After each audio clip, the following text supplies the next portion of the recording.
Друзья, всем привет! Паша на связи. Киев, Украина на календаре плюс. На календаре плюс. На календаре 15 марта, а за окном плюс 5 градусов. Но, честно говоря, чувствуется как плюс 10, наверное. Я нахожусь на метро Левобережная и двигаюсь к месту подтопления, потому что уже неделю Киев подтапливает, и уровень на сегодняшний день, на пятницу, 15 марта, плюс метр где-то.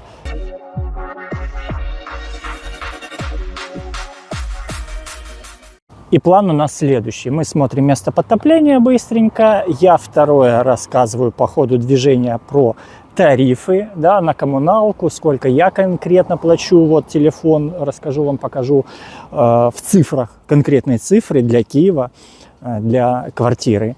На отопление, там, вода, электричество, придомовая территория и так далее. Это все будет, пока мы будем двигаться с вами к месту злачного подтопления.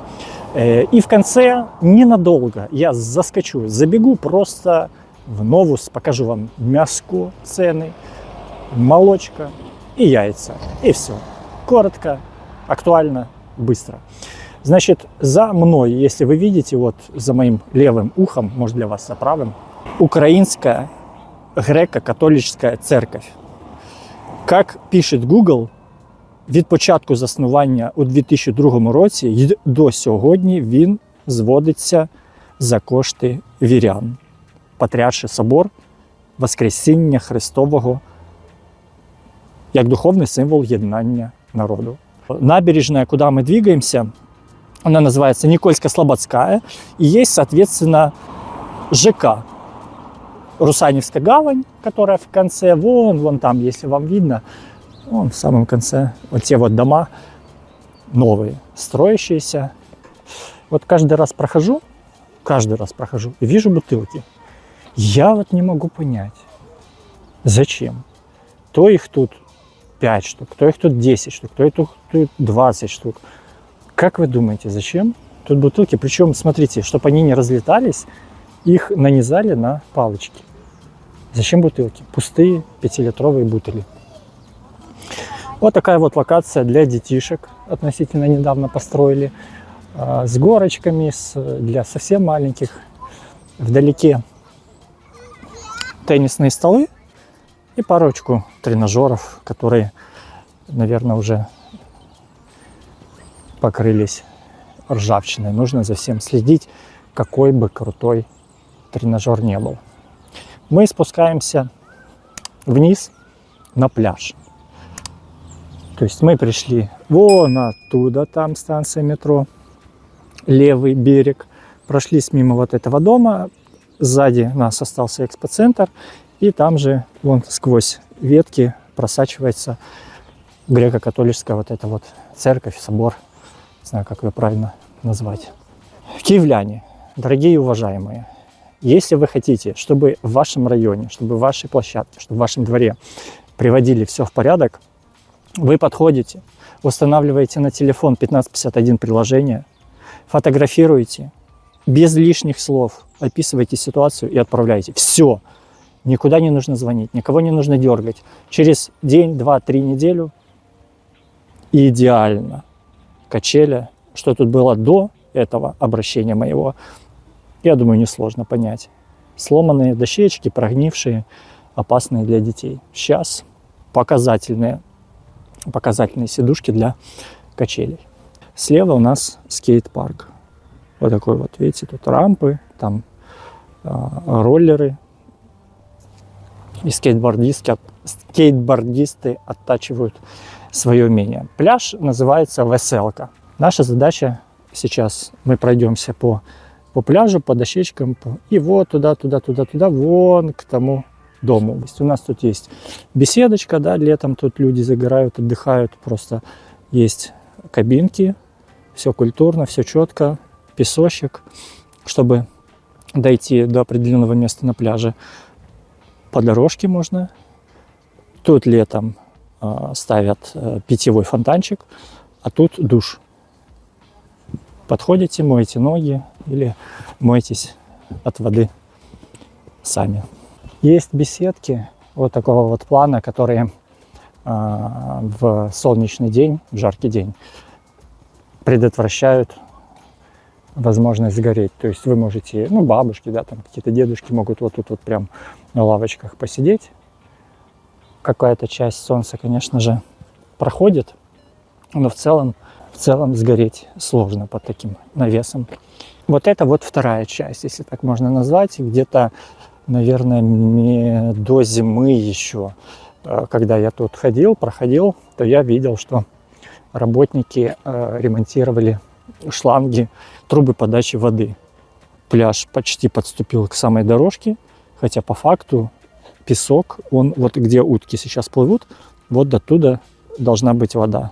Вот это вот все остальное, это песок. Поэтому тут загорали и тут загорали. С этой стороны поменьше народу, с этой стороны у воды побольше народу. Точно так же беседочки говорю, раздевалочки. Итак, друзья, хорошо идем с вами, но я же обещал рассказать про тарифы, про коммуналку.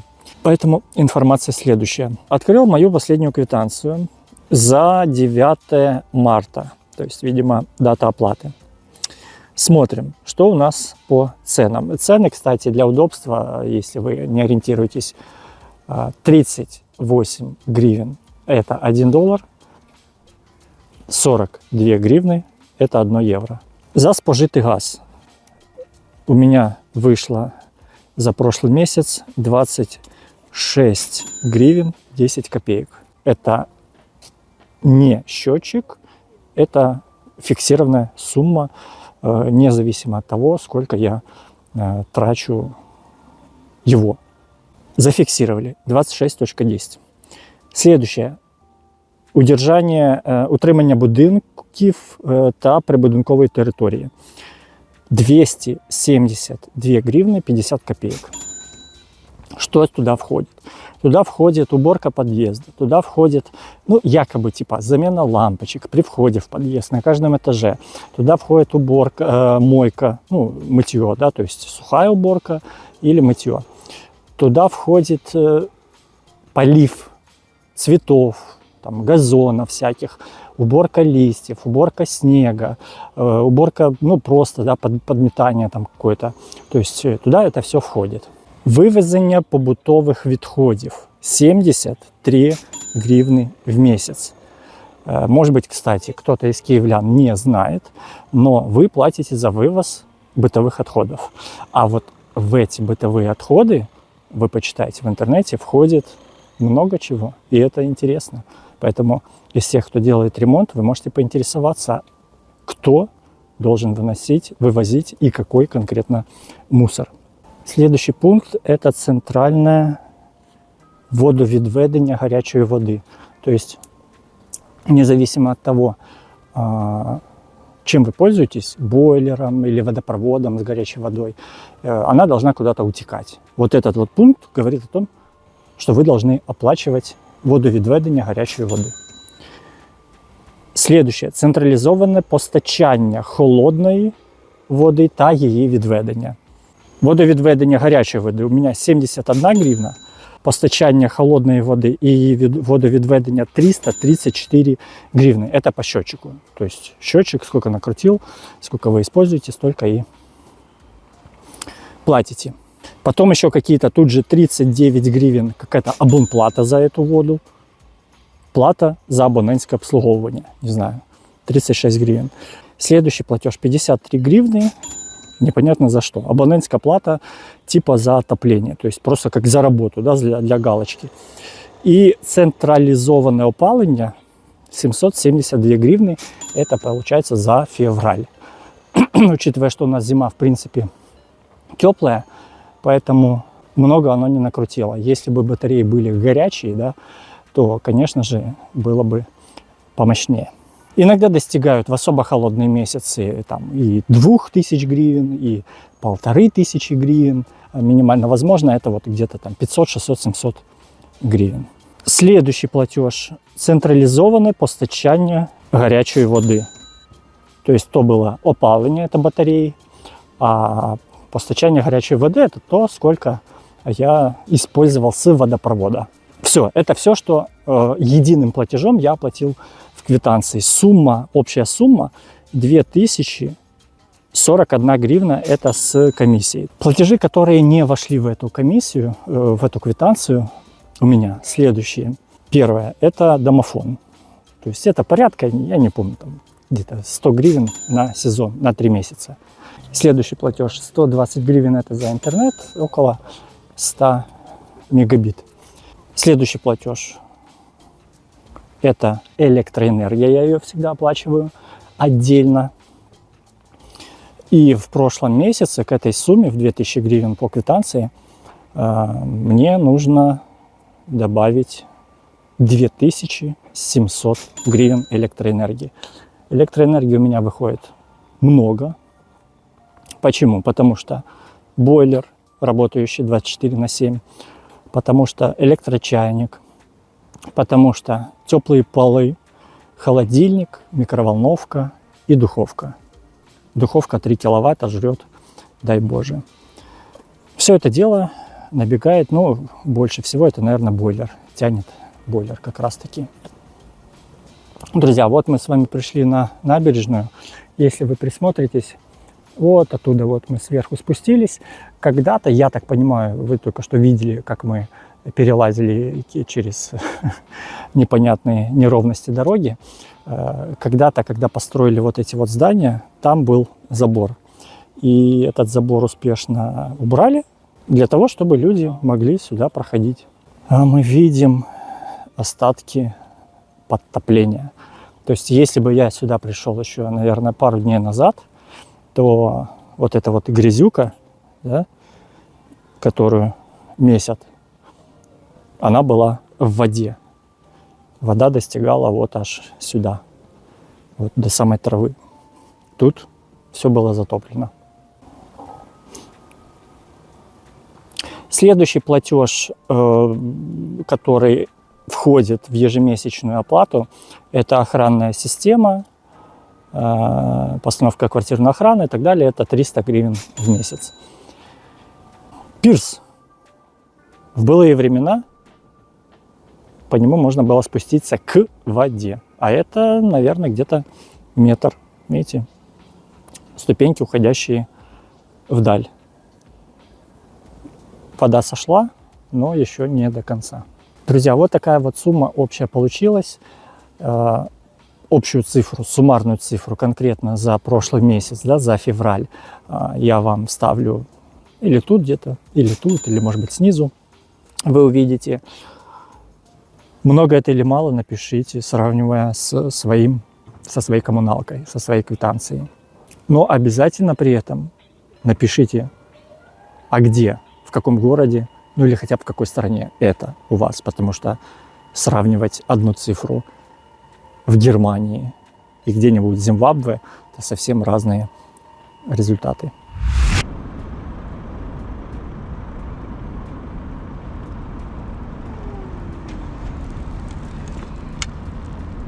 Воздушная тревога в Киеве. Какие-то магазины закрываются. Донор маркет, допустим. Ну, в целом, реакция вообще такая себе. Новус работает. Один раз объявили повітряну тревогу в укрытие, и все. Ну, я смотрю, люди вообще даже ни шаг влево, ни шаг вправо. Спрашивал, как вас выгоняют, не выгоняют во время воздушной тревоги. Она сказала, когда зима была, один раз за все время выгнали, и все, потому что здание одноэтажное, какого-то подземного паркинга нету, соответственно, если тревога длится, да, там час, два, три, то где людям стоять? Просто снаружи, продавцам, просто снаружи возле входа мерзнуть 3 часа, тоже не вариант, домой ты не уйдешь. Люди даже, видите, заходят без каких-либо, давайте тоже зайдем.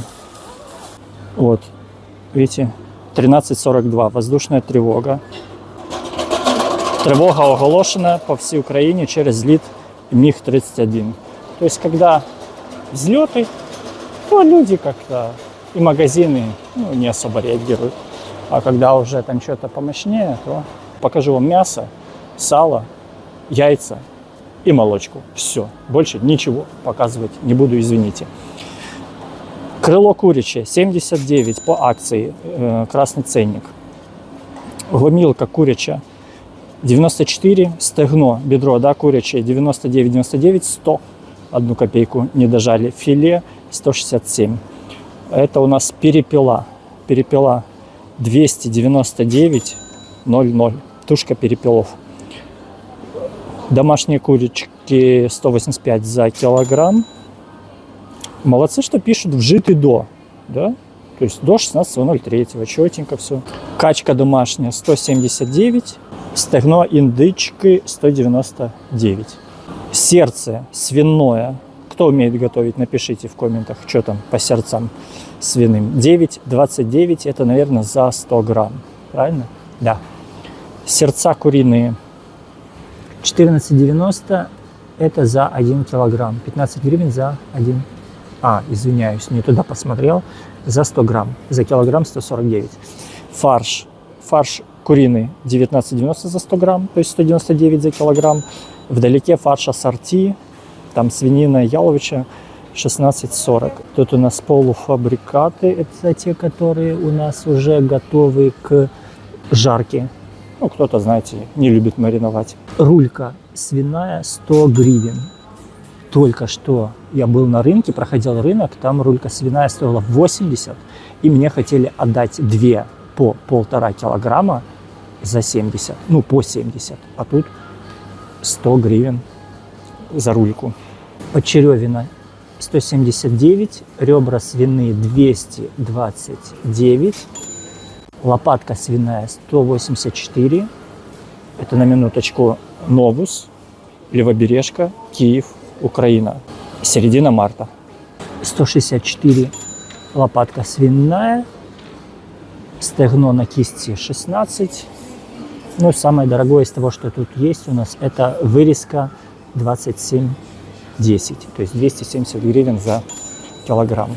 Давайте посмотрим яйца. Ну, котлет. Смотрите, сколько котлет. Рай, котлетный рай. Куриные 290 за 100 грамм 29. Котлетки нежные 33. Добрый день. Яйца у нас сегодня в Новусе 3,59. То есть 335 гривен за 100 грамм. Это поштучно. Если вы хотите в упаковку или забыли упаковку, то, пожалуйста, 83, 56, 58. 58, 61, в зависимости от бренда, в зависимости от размера. Это у нас элечка, тут у нас эмочка, прямо как одежда у нас. Ну и, наверное, где-то должна быть XL. Вот у нас XL, 73 гривны. XL, вот такие вот здоровенские яйца. Нормальный размер. По рыбе посмотрим. Дорадо 339, лосось филе 1199, форель стейк вдалеке 549, вот то вот, сибас чищенный 279, дорадо чищенная 399. Ну, тут завалено льдом, ничего не видно. Мойва 99. И молочка, и на выход. Сегодня такой беглый обзор. Почему? А потому что я для вас еду, бегу снимать другой ролик, который вы увидите на канале совсем скоро. Так, творог. Упаковочки. 40 гривен за 200 грамм. Кстати, друзья, был сегодня на житнем рынке. Я не знаю, вышел ли уже на канале этот ролик или еще нету, про житний рынок в центре Киева, это Подол. Если вышел, то ссылочка, конечно, будет в описании под этим видео. Если не вышел, то значит скоро выйдет. И вот на житнем рынке я пообщался с бабулечкой, которая 35-го года рождения, когда я подходил к житнему рынку, там перекинулись 2 словами. Она сказала, что она никогда не покупает магазинный творог, сыр українською мовою. Бо це хімоз. Бо треба купувати тільки на ринку. Там все топ. Мы покупаем на сырнике. Я творог в чистом виде как-то, не знаю, не нравится мне, вообще не люблю. Я покупаю вот такой вот белоцерковский, 180 грамм, 5% за 34 гривны. Если вам нужно 9%, 42 гривны. Кто-то любит яготинский, кто-то 9%, кто-то 5%.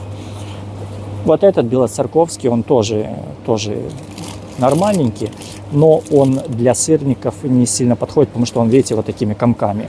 То есть нужно его еще дополнительно дробить, а это время, это лень, это все остальное. Кефир.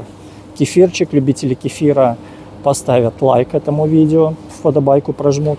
47 гривен, 48 гривен, 2,5% 49 гривен. 1% стоит 49 гривен, соответственно 2,5% он стоит еще дороже. Ну не знаю, там 52, наверное. А, вот 50, не досмотрел, 50 гривен. 51 гривна. Вот для примера точно то же самое. 2,5 яготинский. И тут, кстати, уже не 850 грамм, а 900 на 10 гривен дешевле. Вы прикиньте, 10 гривен стоит вот этот пластик, который вы потом просто выкинете. Так, что у нас молочко? Молоко у нас, ну, оно неизменно. Яготинское 36, простоквашино-пряжное 49, галичина 2,5 44 гривны, славяночка 44 гривны. Сырки 22, ну, такие вот. Иногда закупаю, беру 2 штуки, когда там что-то хочется перекусить, но не хочется там сильно наваливать себе в желудок перед сном. Сырочек, сахарок, сметанка или без сахарка, и все, как песня. Более такие сырки детские, 25 гривен, 24 гривен, 150 грамм сырок Фанни. Если такой больше не к творогу, а к десерту, 19 гривен, вот, кстати, по акции был 26, реально был 26, стал 19 гривен. Акции – это хорошо. Питьевые йогурты, самый здоровый, 61 гривна, это у нас галичина, и это у нас 2,5%, 800 миллилитров. 69 гривен, 1,5%, ну, питьевой, чтобы я прям затекал в рот. Если ложкой наяривать, то 3,2% жирность, густой, дольче, 29 гривен, 280 грамм. Друзья, как вам цены, сравнение, напишите, сколько они у вас стоят. Куча тортов. Если вы в предыдущих роликах не видели цены на торты, то welcome. Киевский. Самый, наверное, дорогой из которых тут есть. А нет, не самый дорогой, вижу дороже. 449. Грильяж маленький, 289. Грильяж БКК здоровый, 579. Пражский, 259. Маленький, большой, 479. Киевский БКК 459, вишневый 449. То есть большой торт, цена большого торта в пределах 300-400 гривен. Ну, в зависимости там, от наполнения. Трюфельный 319 и 450 большие. Ну и давайте заскочим, раз мы уже совсем тут рядом. Это рыба, но не живая, а замороженная. Ничего не имею против замороженной рыбы, особенно если уметь ее готовить. Скумбрия 100 гривен. Берете, размораживаете, чистите, заталкиваете в фольгу, перец, соль в духовку и погнали. Минтай 154 замороженный. Треска 179 замороженная. Филе минтай 229, филе хек 219, угорь, даже угорь есть, 1299 гривен. Вот такие вот дела, такие цены за килограмм. Я ж надеюсь, за килограмм. Да, за килограмм. А то, может быть, было бы за упаковку, а в упаковке 500 грамм. Креветки. Креветки выглядят дохлыми.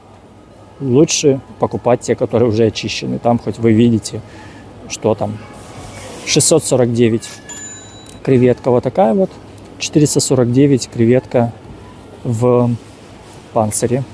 Мелкая 289 или 279.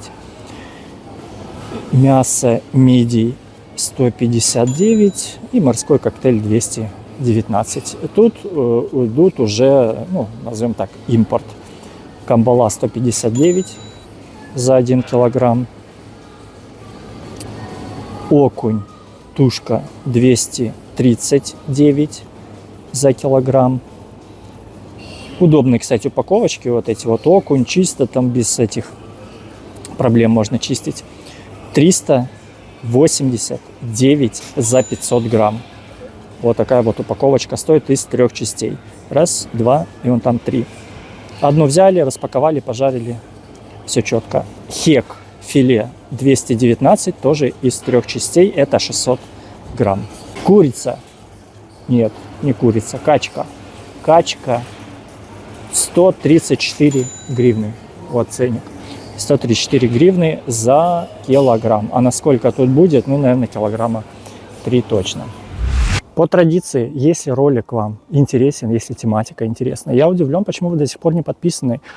Вподобайка, лайк, палец вверх, поражали, ничего это вообще не стоит. И комментарий написали по поводу квитанций, какая у вас сумма выходит в месяц за коммуналку.